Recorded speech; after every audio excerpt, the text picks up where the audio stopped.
Student, स्वागत है आपका हमारे YouTube चैनल में। दोस्तों, आज बीकॉम फर्स्ट ईयर के बहुत ही महत्वपूर्ण टॉपिक फाइनेंशियल अकाउंटिंग विषय के हायर परचेज सिस्टम यानी किराया क्रय पद्धति के विषय में हम लोग बात करेंगे। तो सबसे पहले हम जानना चाहते हैं कि हायर परचेज सिस्टम क्या है। तो देखिए, हायर परचेज सिस्टम एक ऐसा सिस्टम है जिसमें मूल्यवान वस्तुओं का उपयोग वो लोग भी कर सकते हैं जिनके पास एकमुश्त पेमेंट करने की फैसिलिटी अवेलेबल नहीं है। मींस इंस्टॉलमेंट में पेमेंट करके हम एसेट्स को यूज़ कर सकते हैं। तो दोस्तों, अब हायर परचेज सिस्टम, जैसा कि आपको नाम से ही पता है, हायर परचेज सिस्टम किराया क्रय पद्धति, तो ये एक ऐसा सिस्टम है जिसमें कोई भी व्यक्ति किसी वस्तु को जब यूज़ करता है तो उसके बदले में उसे एक हाई अमाउंट देना पड़ता है, जिसको वो नहीं दे पाता तो उसका पेमेंट वो किस्तों में कर देता है। तो जब किस्तों में करता है तो हमारे पास दो ऑप्शन है, एक हायर परचेज सिस्टम, एक किराया क्रय यानी किराया क्रय पद्धति, और दूसरा है इंस्टॉलमेंट पेमेंट सिस्टम यानी किस्त भुगतान पद्धति। तो अगर हम लोग ट्रीटमेंट के बेस पे देखें तो दोनों लगभग सेम हैं, दोनों में एक जैसे अकाउंटिंग ट्रीटमेंट होती है, बट कुछ डिफरेंस है। तो उस डिफरेंस को पहले हम समझेंगे। देखिए, हायर परचेज सिस्टम और इंस्टॉलमेंट पेमेंट सिस्टम दोनों में अगर अंतर यानी डिफरेंस की बात करें तो हायर परचेज सिस्टम में आप ऑनर तब तक नहीं बनते जब तक लास्ट इंस्टॉलमेंट का पेमेंट ना कर दें। इसके विपरीत अगर हम लोग इंस्टॉलमेंट पेमेंट की बात करें तो इंस्टॉलमेंट पेमेंट सिस्टम में आप ऑनर तुरंत बन जाते हैं। दोनों ही सिस्टम में आप इंस्टॉलमेंट में पेमेंट करते हैं, लेकिन ये आपका बेसिक डिफरेंस है। दूसरा डिफरेंस क्या है कि अगर इन केस आप इंस्टॉलमेंट पे नहीं कर पाते हो तो हायर परचेज सिस्टम में वेंडर आपकी एसेट्स को वापस ले सकता है, बट इंस्टॉलमेंट पेमेंट सिस्टम में आपसे वेंडर एसेट्स को वापस नहीं लेगा, बल्कि जो आपकी अनपेड इंस्टॉलमेंट हैं उनको लॉ के थ्रू आपसे वसूल कर लेगा। तो दोस्तों, इस संबंध में आइए बात करते हैं कि हायर परचेज सिस्टम में कौन कौन सी टर्मिनोलॉजी यूज़ होती है। तो देखिए बच्चों, सबसे पहले important terms related to hire purchase system. तो अगर हम पार्टी की बात करें तो इसमें दो पार्टियां होती हैं। एक होता है हायर परचेजर यानी कि जो एसेट्स को परचेज करता है, और दूसरा होता है हायर वेंडर यानी जो एसेट्स को परचेज करता है, सेल करता है।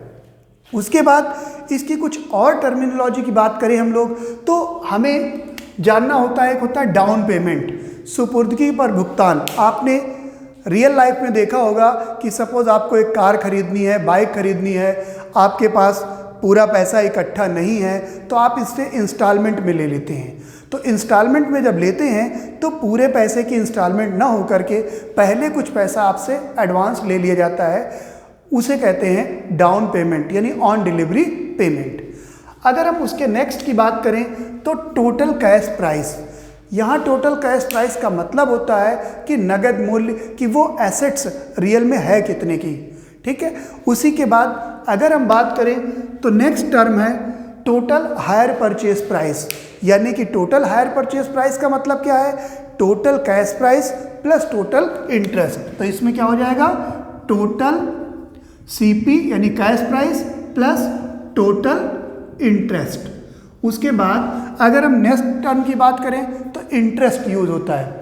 अब देखिए, कोई भी वेंडर जब एसेट्स को बेचता है तो वो इंस्टॉलमेंट में जब बेचेगा या हायर परचेज सिस्टम में बेचेगा, किस पैसा बाद में लेगा, तो जितना पैसा आप उस कंपनी का, फर्म का यूज़ करेंगे उस पर वो आपसे इंटरेस्ट लेगा, तो उसे हम लोग इंटरेस्ट कहते हैं। उसके बाद नेक्स्ट है डेप्रिसिएशन यानी ह्रास। तो डेप्रिसिएशन क्या होता है कि देखिए, जब आप किसी एसेट्स को यूज़ करते हैं या टाइम पास हो जाता है या कोई नई टेक्नोलॉजी आ जाती है तो उसमें जो प्राइस में कमी आती है उसे हम लोग डेप्रिसिएशन के नाम से जानते हैं। सपोज आज आपने एक स्कूटी खरीदी 80,000 की, आप उसे घर में रखे रहेंगे तब भी उसका प्राइस कम हो जाएगा, आप उसे चलाएंगे तब भी प्राइस कम हो जाएगा। तो जो वैल्यू में कमी आती है उसे हम लोग डेप्रिसिएशन के नाम से जानते हैं। उसके बाद इसमें हम लोग कुछ जनरल एंट्रियाँ होती हैं। तो जनरल एंट्री आपकी परचेजर की बुक्स में बनती हैं और वेंडर की बुक्स में बनती हैं। तो दोनों की बुक्स में हम लोग जनरल एंट्री करेंगे, अकाउंट्स बनाएंगे।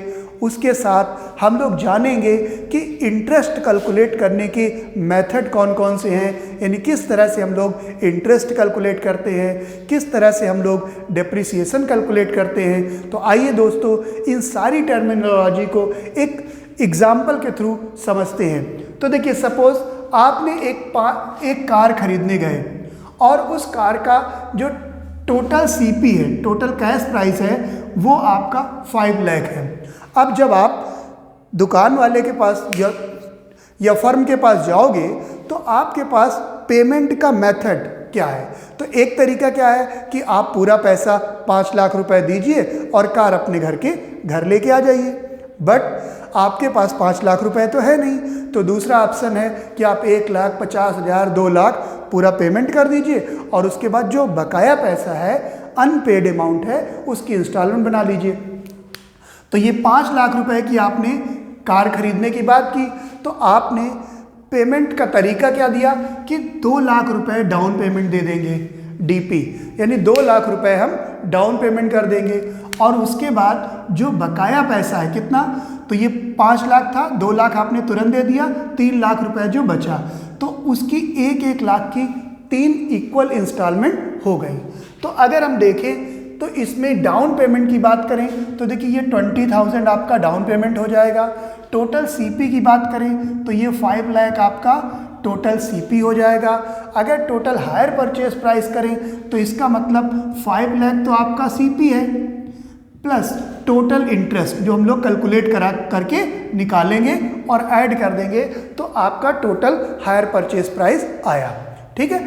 सपोज अब उसके बाद इंटरेस्ट क्या है, तो जब इंटरेस्ट क्या होगा, तो इंटरेस्ट हम लोग टोटल इंस्टॉलमेंट प्राइस में से माइनस कर देंगे टोटल सीपी कैश प्राइस, तो आपका टोटल इंटरेस्ट आ जाएगा।